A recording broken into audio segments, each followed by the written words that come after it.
दोस्तों, तमिल ईलम के liberation tigers से जाफना को नियंत्रित करने के लिए इंडियन पीस कीपिंग फोर्स द्वारा चलाए गए ऑपरेशन का कोड नाम पवन था। जी हाँ, ये ऑपरेशन 1987 के अंत में लिट्टे के निरस्त्रीकरण के लिए भारत श्रीलंका समझौते के एक हिस्से के रूप में लागू किया गया था। लगभग 3 सप्ताह तक चली बुरी लड़ाई में IPKF ने लिट्टे से जाफना प्रायद्वीप को अपने नियंत्रण में ले लिया। कुछ ऐसा जो श्रीलंका की सेना ने किया था, लेकिन करने में असफल रही। भारतीय सेना के टैंक, हेलीकॉप्टर, गनशिप और भारी तोपखानों द्वारा समर्थित IPKF ने 214 सैनिकों की कीमत पर LTTE को पार किया। 11 अक्टूबर 1987 दिन बहुत खास है। ये वही दिन है जब भारतीय सेना ने ऑपरेशन पवन चलाया था। ये ऑपरेशन न तो पाकिस्तान के खिलाफ था, न चीन के खिलाफ, और न ही ये नगा विद्रोहियों या नक्सलियों के खिलाफ था। भारतीय सेना ने ये ऑपरेशन श्रीलंका में साल 1987 में चलाया था।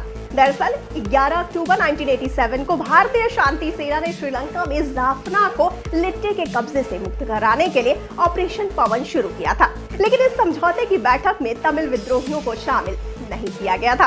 दोस्तों, श्रीलंका में शांति भंग की समस्या की जड़ में वहां के निवासी सिंघली तथा तमिलों के बीच का द्वंद्व था। तमिल लोग वहां पर अल्पसंख्यकों के रूप में बसे हैं।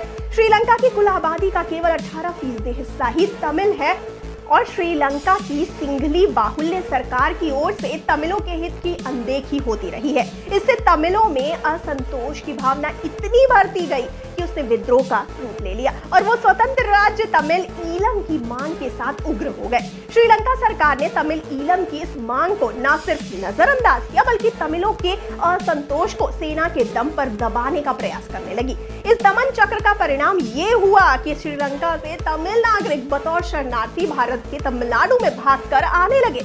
ये स्थिति भारत के लिए अनुकूल नहीं थी। इसीलिए श्रीलंका के साथ हुए समझौते में इंडियन पीस कीपिंग फोर्स का श्रीलंका जाना तय हुआ, जहां वो तमिल उग्रवादियों का सामना करे, वहां शांति बनाने का काम करे, ताकि श्रीलंका से भारत की ओर शरणार्थियों का आना रुक जाए। भारतीय शांति सेना ने सभी उग्रवादियों से हथियार डालने का दबाव बनाया, जिसमें वो काफी हद तक सफल भी हुई। लेकिन तमिल ईलम का उग्रवादी संगठन लिट्टे यानी liberation tigers of Tamil Eelam ने धोखा किया। उसने पूरी तरह से हथियार न डालने वाली अपनी नीति बदल दी और उन्होंने आत्मघाती दस्तों का गठन करके गोरिल्ला युद्ध की कला को अपना लिया।